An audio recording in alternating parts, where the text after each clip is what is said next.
Ottawa, for the Bank of Canada these days, it's all about timing.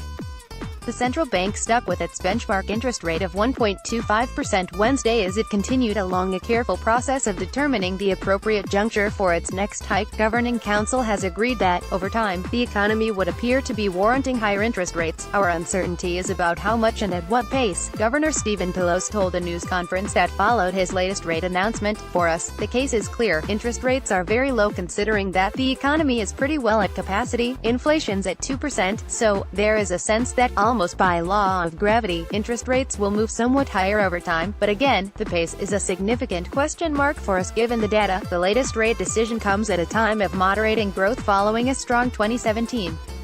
Inflation is also running close to its ideal target and wage growth has strengthened with a tightening labor force.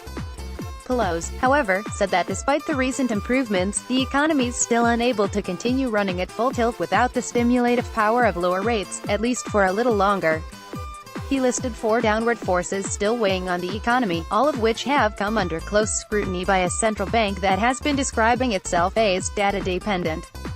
2 of these sources of uncertainty, inflation and wage growth, were highlighted as areas showing particular progress. On inflation, Poloz said recent readings have been very reassuring, with both the headline and core rates near its 2% bullseye.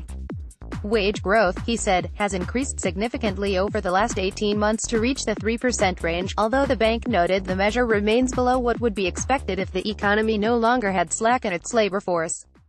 The bank will also continue to watch 2 other areas of uncertainty: the economy's sensitivity to higher interest rates and how well it builds capacity through business investment.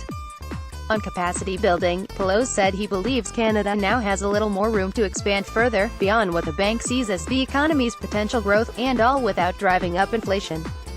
When it comes to the impact of higher rates, Poloz said even with the inflated debt loads of Canadian households, recent data has shown moderation in credit growth.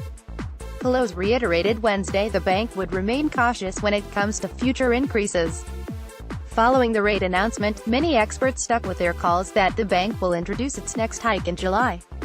Poloz has raised rates 3 times since last summer following an impressive economic run for Canada that began in late 2016, but his last hike came in January. Throughout this period, the bank has also kept a close watch on the evolution of external risks. Exports and business investment in Canada have been held back by competitiveness challenges and trade policy uncertainties, which include escalating geopolitical conflicts that risk damaging global expansion, the bank said. It laid out estimates on the growth impacts on Canada due to tax reforms in the United States, which are expected to lure more investment south of the border. Due to these investment challenges, it predicts Canada's gross domestic product to be 0.2% lower by the end of 2020. Exports are also expected to take a hit from trade uncertainties and reduced investment. The bank projects that Canada's GDP will be 0.3% lower by the end of 2020 due to the negative impacts on exports.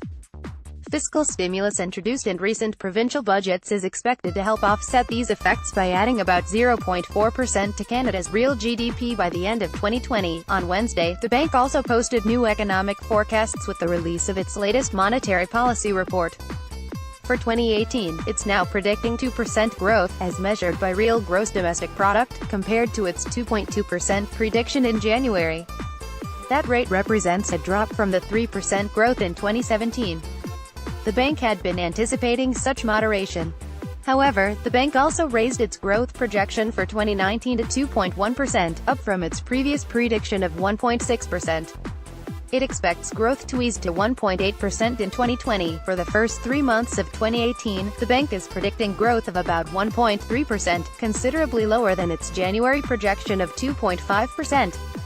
Effects of sluggish exports and the housing market's responses to stricter mortgage rules played a big role in the disappointing numbers, the bank said. It's now predicting, however, the economy will rebound in the second quarter with 2.5% growth, in part because of rising foreign demand.